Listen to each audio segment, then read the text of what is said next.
વડોદરાના ભીમનાથ મંદિર વિસ્તારમાં 6 મહિનાથી પાણીની સમસ્યા, નાગરિકોનો સૂત્રોચ્ચાર સાથે વિરોધ, અધિકારી પર બેદરકારીના આક્ષેપ। વડોદરા શહેરના ભીમનાથ મંદિર પાસે છેલ્લા 6 મહિનાથી ગંભીર પાણી સમસ્યાથી પરેશાન સ્થાનિકોએ આજે સૂત્રોચ્ચાર કરી તીવ્ર વિરોધ પ્રદર્શન કર્યું। નાગરિકોનું કહેવું છે કે સ્માર્ટ સિટીના દાવા વચ્ચે પ્રાથમિક સુવિધાઓ મળે નહીં તે ગંભીર બાબત છે। આ વિસ્તારના રહેવાસીઓ મુજબ પાણી પુરવઠો અતિશય ખોરવાઈ ગયો હોવાથી તેઓને રોજ ટેન્કર મંગાવવા પડે છે, જેના કારણે આર્થિક બોજ વધ્યો છે। છેલ્લા 5 દિવસમાં અનેક વખત પાલિકા અધિકારીઓને ટેલિફોન દ્વારા માહિતી આપવામાં આવી હોવા છતાં કોઈપણ પ્રકારની કાર્યવાહી કે નિરાકરણ મળ્યું નથી, એવો આક્ષેપ પણ કરવામાં આવ્યો। સ્થાનિકોએ જણાવ્યું કે તેઓ સમયસર પાલિકાનો વેરો ચૂકવે છે, છતાં પણ તેમને પાણી જેવી મૂળભૂત સુવિધા પણ મળતી નથી।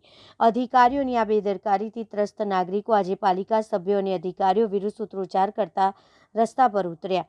રહેવાસીઓએ ચેતવણી આપી છે કે જો પાણીની સમસ્યાનું તાત્કાલિક નિરાકરણ નહીં આવે તો તેઓ આગામી દિવસોમાં વોર્ડ કચેરીએ વિશાળ વિરોધ પ્રદર્શન કરશે અને જવાબદાર અધિકારીઓ સામે કડક કાર્યવાહી કરવાની માંગ કરશે। આ વોર્ડ નંબર 12 ભીમનાથ મંદિરનો ખાડો, ત્યાં 6 મહિનાથી સ્થાનિક જે રહેવાસીઓ છે એમને પાણીની ખૂબ તકલીફ છે। વારંવાર એ રહેવાસીઓ દ્વારા વોર્ડ નંબર 12ના અધિકારીઓને જાણ કરી છે, અરજીઓ કરી છે। મેં જાતે 2-4 દિવસ પહેલાં મેં જાતે ત્યાંના જે પાણી પુરવઠાના અધિકારી છે એમને ફોન કર્યો હતો, મને કે અમે જઈને જોઈ લઈશું, પણ આજ દિન સુધી કોઈ જોવા આવ્યું નથી। તમે લોકો વેરો લેવાનો હોય એ ટાઈમે તમે કેવા વેરાઓ લો છો, ના ભરે તો પેનલ્ટી મારીને વેરા લો છો, તો જ્યારે પ્રાથમિક સુવિધાઓ પૂરી પાડવાનો વારો આવે ત્યારે કોર્પોરેશન નિષ્ફળ કેમ જાય છે? આજે લોકો પાણી વગર રહી રહ્યા છે, પાણી નથી મળી રહ્યું, લોકો કેવી રીતે દિવસો પસાર કરી રહ્યા છે એમને જ ખબર છે। તો આ કોર્પોરેશનના અધિકારીઓ ફક્ત એસી ઓફિસોમાં બેસીને પગાર લેવા માટે છે। અમે વેરો ભરીએ છીએ ત્યારે તમારો પગાર આવે છે ને અમારા માટે તમને રાખ્યા છે તે નોકરીએ।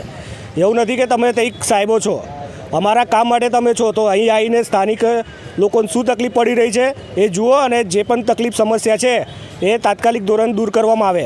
એ તો આવનાર દિવસોમાં આ જ મોરચો અમે વોર્ડ ઓફિસમાં લઈને આવીશું અને એમાં જે પણ કંઈક થશે એની સંપૂર્ણ જવાબદારી વોર્ડ ઓફિસરોની રહેશે। વિરોધ કરવામાં આજે પાણી નથી મળી રહ્યું એની માટેનો વિરોધ કરવામાં આવ્યો છે। આજે અમે શાંતિપૂર્વક મીડિયા થકી રજૂઆત કરી રહ્યા છે, પણ 2-4 દિવસમાં જો આ અધિકારીઓ આવીને એ કામ નહીં કરે તો આ ઉગ્ર વિરોધ થશે। આના પછી ચેતન કલંબે, શિવસેના, વડોદરા શહેર।